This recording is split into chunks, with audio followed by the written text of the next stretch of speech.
Hello there. With talk of a post-Brexit customs union, there is said to be an explosive cabinet meeting on the way.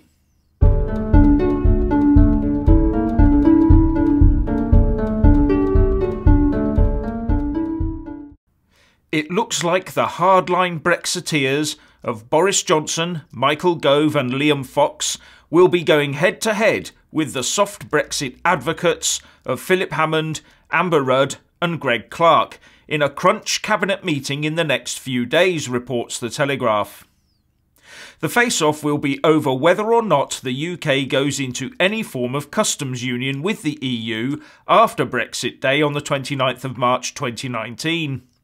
The hard Brexiteers want to ensure that we are outside of any form of union that would restrict the UK's ability to strike deals on its own behalf, saying that it effectively keeps us locked into the EU anyway. Whereas the customs union supporters, who I regard as remainers for their continued attempts to keep the UK under the ECJ, say they want to limit the loss of trade with the EU, keep customs restrictions as low as possible, and avoid a hard border in Ireland.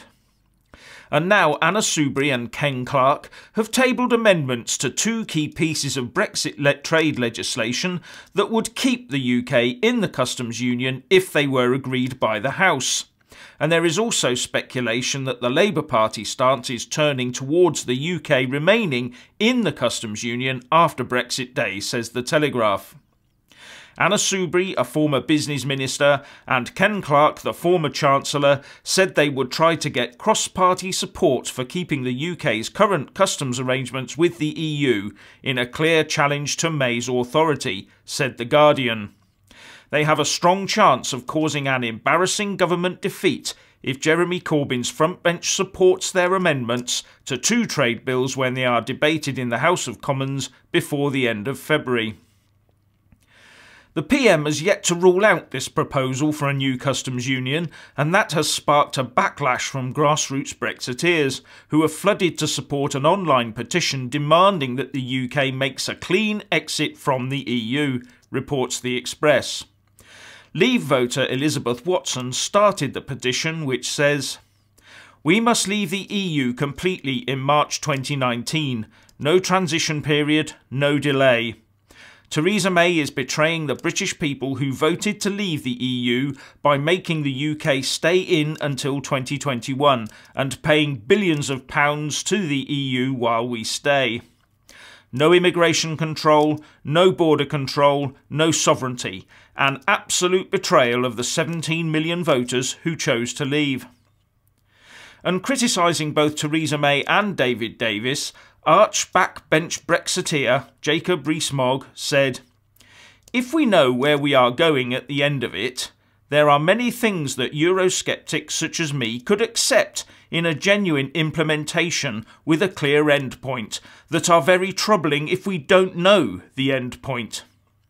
I think it's important that the government gets the negotiation of the transition right and slightly stiffens its backbone."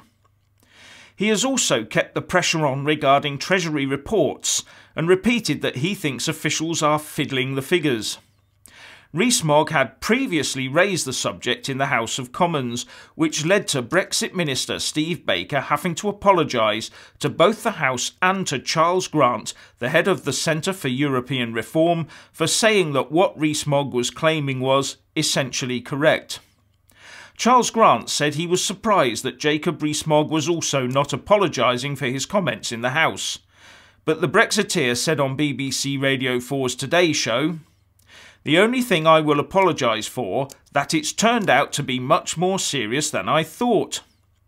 Mr Grant said the Treasury is determined to keep us in the customs union.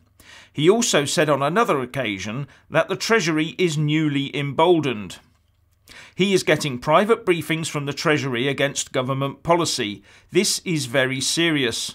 It is not for officials to invent policy. This is saying that they are determining policy, that they have an aim to lead policy against what politicians may decide. And in a series of tweets using the hashtag Treasurygate, Jacob Rees-Mogg said, "The recording of Charles Grant's prospect lunch raises more questions about the Treasury's behaviour. When Mr. Grant says the Treasury is determined to keep us in the customs union, does he mean the Chancellor or officials? If the Chancellor, it is a breach of collective responsibility. If officials, against their duty to implement government policy. When Mr. Grant refers to unpublished papers on the customs union, who commissioned these and authorised him to be told? Again, if officials, improper for them to tell a partisan think tank leader before most of the government or parliament. Mr. Grant refers to private conversations with Treasury officials. Have these been authorised by ministers, or are officials freelancing? The conclusion must be either the Chancellor or his officials are deliberately trying to frustrate Brexit. Ultimately, ministers must take responsibility. I see this spat running on and on, with one side determined to get these reports acknowledged as the stuff of the Holy Grail to be totally believed and acted upon, and the other side continually pointing out how embarrassingly inaccurate they have proved to be in the past, and that they should be completely ignored and the forecasting model changed, if not the people who write them. Me? It wouldn't surprise you to learn that I think these reports are total tosh and should be consigned to the wastepaper basket, and that we should not sign up to any customs union with the EU post-Brexit day. What do you think? Please leave a comment below. Thank you. Please do like and share this video, and also subscribe to my channel. And when subscribing, please do remember to press on the little bell next to the subscribe button. That way you'll get an alert every single time I put up a new video. Thank you very much for watching.